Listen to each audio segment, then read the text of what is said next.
I want you to take a second right now and think of someone who betrayed your trust. And we're not talking about a minor thing here. Right, exactly. Not a minor everyday slight. Not like someone cutting you off in traffic or, I don't know, a coworker taking credit for a small idea. Yeah, we mean a real, deep, intimate betrayal. You know the exact person I'm talking about. If you really focus on that memory right now, can you feel that sudden, familiar drop in your stomach? Yeah. That lingering, heavy ache. Yes. That ache that just seems to wake up the absolute second their name crosses your mind. We carry these things with us, sometimes for decades. It's just tucked away like heavy stones in our pocket. Exactly. So today on the deep dive, we are figuring out how to finally drop that stone. It's about time, honestly. It really is. We are unpacking a deeply personal and theological framework by Sophia Samuels. It's from her piece called Forgive Until It Hurts No More. The day God healed the pain I thought would never leave. It's such a powerful framework, too. It is. She essentially dismantles our modern kind of mechanical idea of apologies and teaches you how to forgive until it literally stops hurting. Yeah, and Samuels writes from this profoundly vulnerable place. Her core argument really challenges the way our culture currently treats the whole concept of an offense. How so? Like, what's our current baseline? Well, we live in a world of quick apologies. Right. There is immense societal pressure to just move on. Oh, absolutely. Just get over it. Right. We treat forgiveness like a fast food transaction. You say sorry, I say I forgive you, we shake hands, and boom, the ledger is supposed to be immediately cleared. Like magic. But it never actually works like that. Exactly. And the worst part is, if you still feel hurt after that verbal transaction, society subtly communicates that there is something fundamentally wrong with your character. Like you're holding a grudge. Yes. You get labeled as someone who refuses to be a team player. But Samuels rejects that entirely. She shifts the focus away from the interpersonal transaction, the handshake, and places it entirely on the internal physiological process of liberation. That distinction between the handshake and the heart is where we really have to start. Right. And she begins her framework by addressing the absolute worst kind of hurt. She points out that the deepest wounds, the ones that genuinely alter the trajectory of your life, they almost never come from strangers. No, they don't. They come from people who had, as she puts it, access to your heart. That phrase is just heavy, access to your heart. Right. These are the specific relationships where love, loyalty, and protection were the absolute baseline expectations. But betrayal happened instead. The psychology behind why that specific type of betrayal is so devastating is just fascinating. Write that down for us a bit. Well, when a stranger hurts you, it's a violation of your boundaries, sure, but your overall map of reality remains totally intact. Because you already knew bad guys existed. Exactly. You already knew there were dangerous people out in the world. But when someone intimately close to you does it, it is a violation of your actual reality. Wow. Yeah, that makes sense. Your brain has spent years categorizing this specific person in the safe column. So when they suddenly become the source of profound harm, the cognitive dissonance is staggering. It's like your brain short circuits. It does. Your brain doesn't just have to process the pain of the event. It has to completely rewrite its understanding of who is safe and who is dangerous. I was thinking about this dynamic earlier, and it feels like, well, it's like the difference between a random home invasion and your own roommate stealing from you. Oh, that's a great way to put it. Right. Like if a stranger breaks into your house in the middle of the night, that is objectively terrifying. It is a severe trauma. Absolutely. But you deal with it by, installing better locks. You might get an alarm system. Maybe you adopt a really large dog. You fortify the perimeter. Exactly, because you know the threat came from the outside. Yeah. But consider the roommate scenario. The person you share morning coffee with. The person who literally has their own key on their keychain, who lives inside the sanctuary with you. Right. They are already past the perimeter. If they steal from you, that shatters your fundamental sense of trust in a completely different, almost radioactive way. It really does. You don't just question the locks on the front door anymore. You question your own internal alarm system. You question your own judgment in letting them in. You question the very concept of safety itself. That analogy perfectly isolates the psychological weight of broken trust. Because the home is your mind, essentially. Yes, the home represents your internal emotional landscape. When the threat originates from within the sanctuary, the damage is exponential, and the rebuilding process is exponentially harder. Which brings us to the trap, right? Yeah, exactly. This is exactly why Samuels issues a very specific, stringent warning in her writing against what she calls forcing fake peace. Fake peace.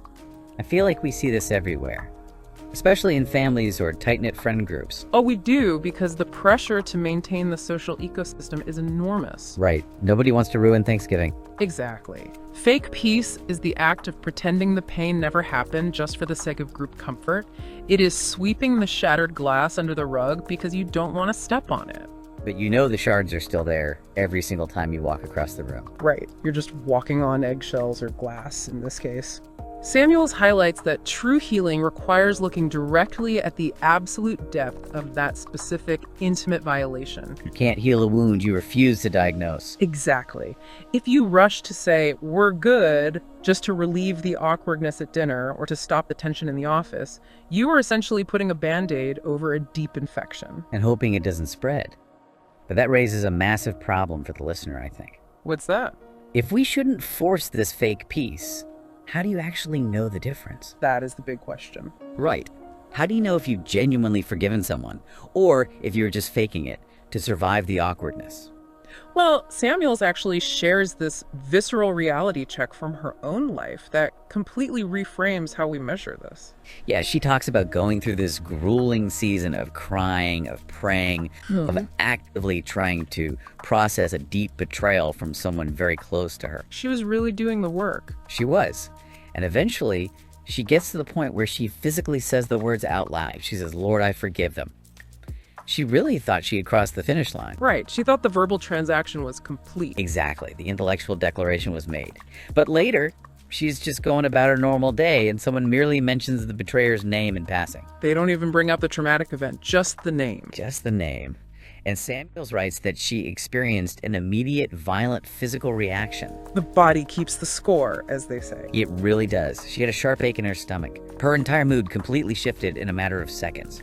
She describes having an uncomfortable, agitated spirit. Her nervous system essentially hijacked her rational brain right there. Wow. Yeah, she had made the conscious decision to forgive, but her amygdala, that's the threat detection center of the brain, it was screaming, "No, the predator is still in the room. We are still under threat." The somatic response proved the work was incomplete. Exactly. The mechanical reality of that is just so helpful to understand. I look at that stomach ache like a car's check engine light. Oh, I like that. Right.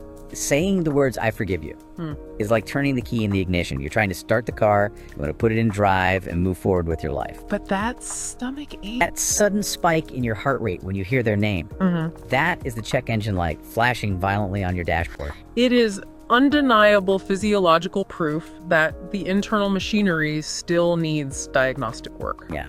You can ignore the light and keep driving your car, but eventually the engine's going to seize up on the highway. It's going to catch up with you. Always. So, if saying the words isn't enough, if turning the key isn't the end of the process, what does the actual finish line look like in her framework? Well, Samuels' core definition of true forgiveness provides a beautiful, liberating metric for that finish line. The goal is not amnesia. Oh, that's huge. Right. The memory of the event may still exist in perfect high-definition detail. You don't magically forget what happened or suddenly believe the person's actions were justified. Right, because that would just be delusion. Exactly. The finish line is reached when the pain no longer owns or controls your heart. It is a profound shift from a verbal declaration to a bodily and emotional reality. So the memory is still there. Yes, but when the memory is recalled, it is recalled as cold historical fact rather than as an active, burning threat that spikes your cortisol. It's the difference between a healed scar and an open wound. That's a perfect way to put it. You can look down at your arm and see a scar. You know exactly how you got it. You remember the day it happened. But running your finger over that scar tissue doesn't send you reeling in agony anymore. Because the structural damage is repaired. Right. But achieving that scar tissue requires a highly intentional, often repetitive process, doesn't it? Oh, it does not happen overnight. Yeah. Not at all.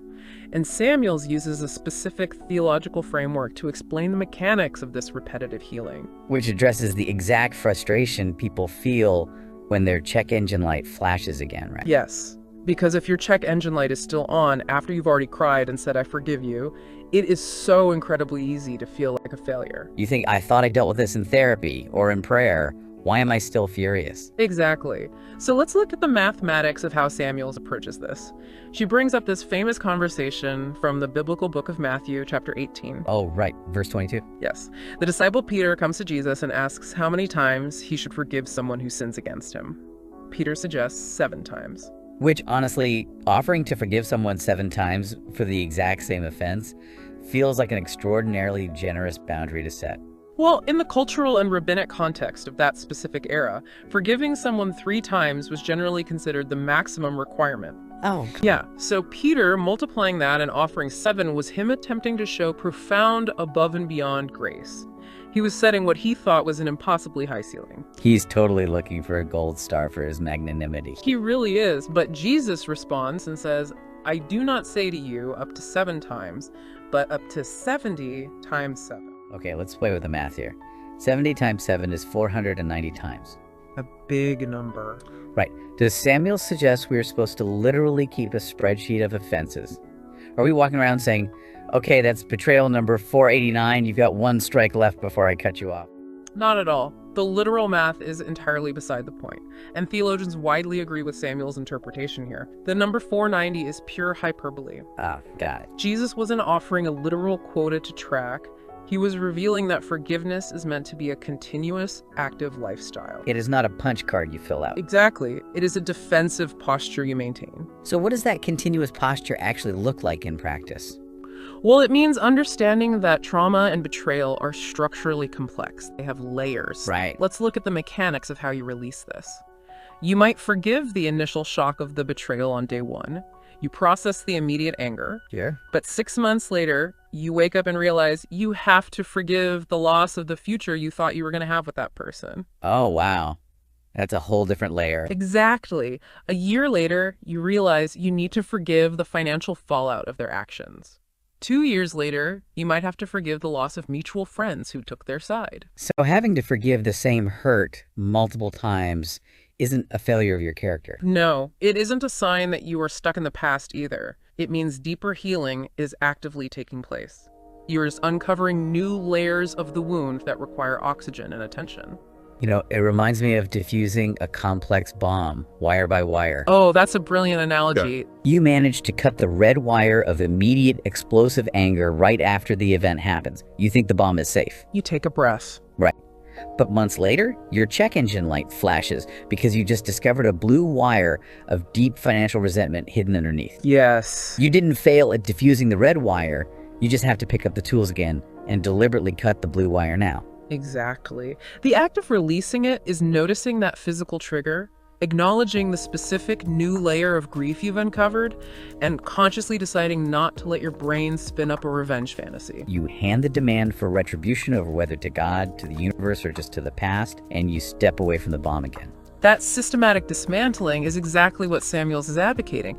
You are stripping the offense of its power over your nervous system piece by piece. But, you know, this brings up a massive, often insurmountable complication for people. What's that? Well, it's one thing to practice this continuous layered wire-by-wire forgiveness when the person who hurt you is actively in your life and showing genuine remorse. Right, like if they are trying. Yeah, maybe they are going to therapy, making amends, trying to rebuild the trust.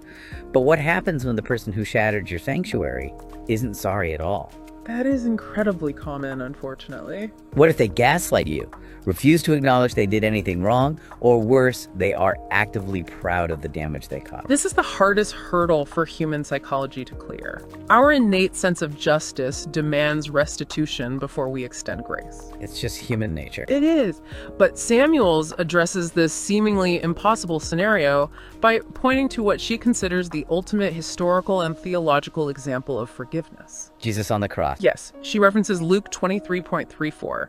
Jesus has been falsely accused, severely beaten, and is in the active, excruciating process of being crucified. Yeah, And in the literal midst of that ongoing agony, he says, "Father, forgive them, for they do not know what they are doing." it is a radical, almost incomprehensible scene when you view it through the lens of human psychology. It defies all natural instinct.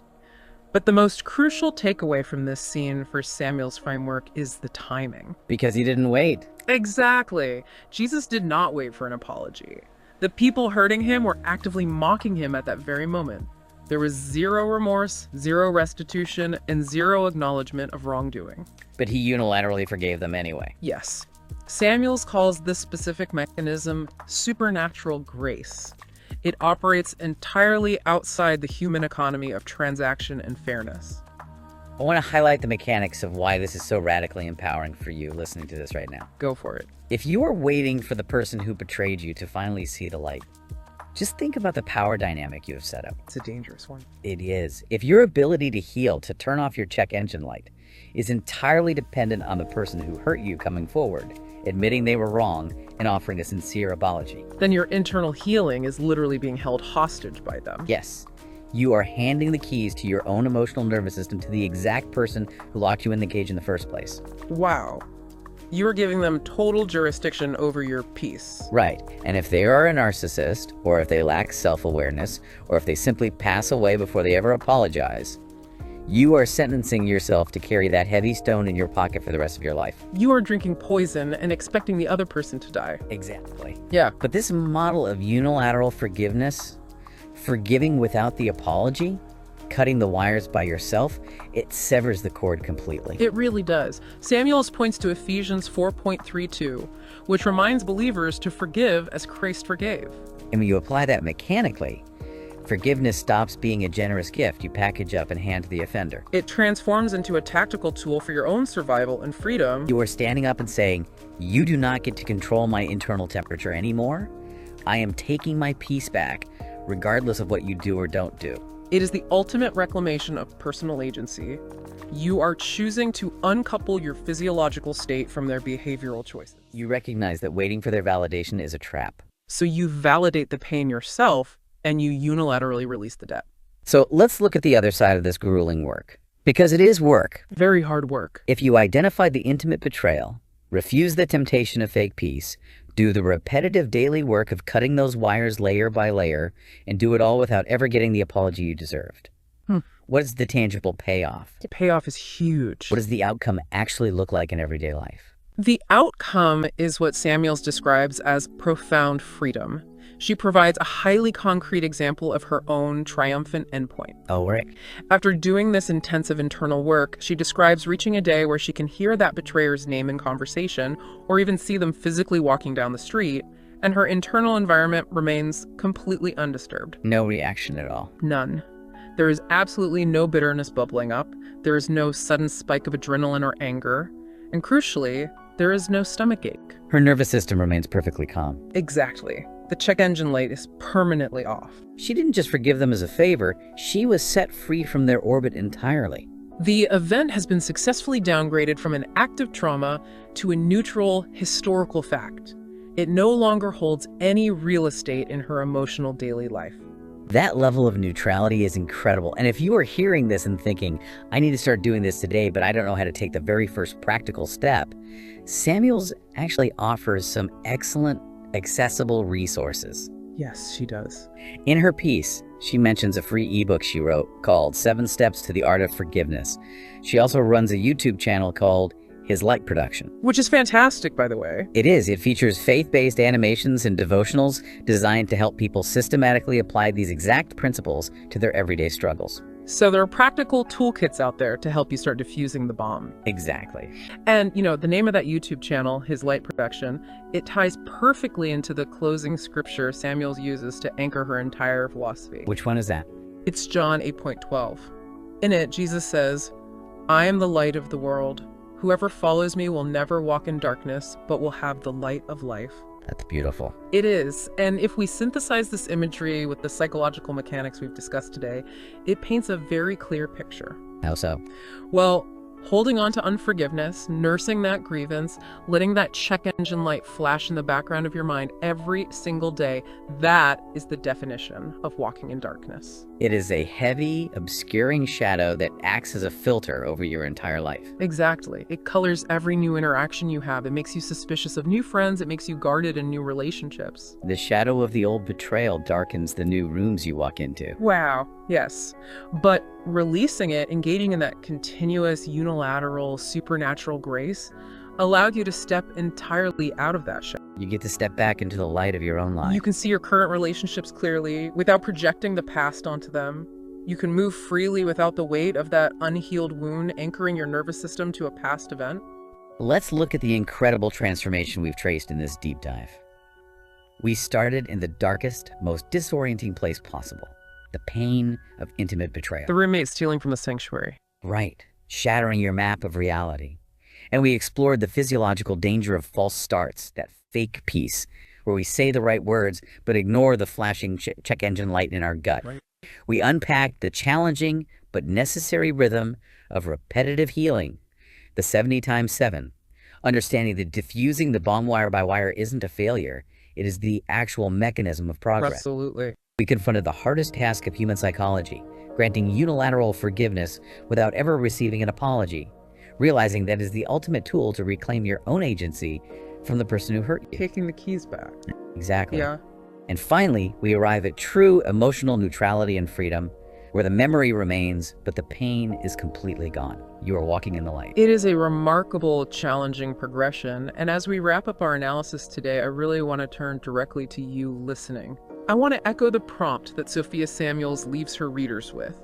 Is there someone in your life right now that God or your own conscience is asking you to forgive today? Someone whose name still gives you that sharp drop in your stomach. We all have one. We do. Remember, this entire process does not have to happen instantly.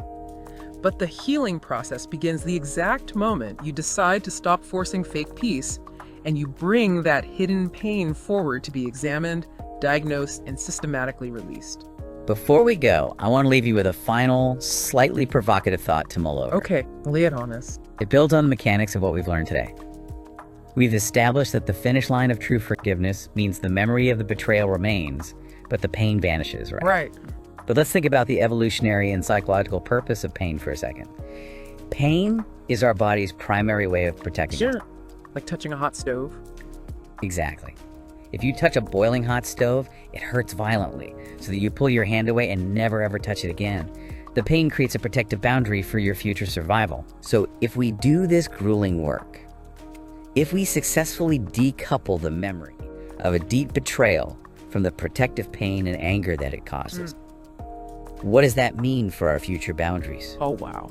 If true forgiveness removes the pain that warns us to stay away from dangerous people, does it actually require us to become radically vulnerable all over again? That is heavy. Is the ultimate expression of what Samuels calls walking in the light.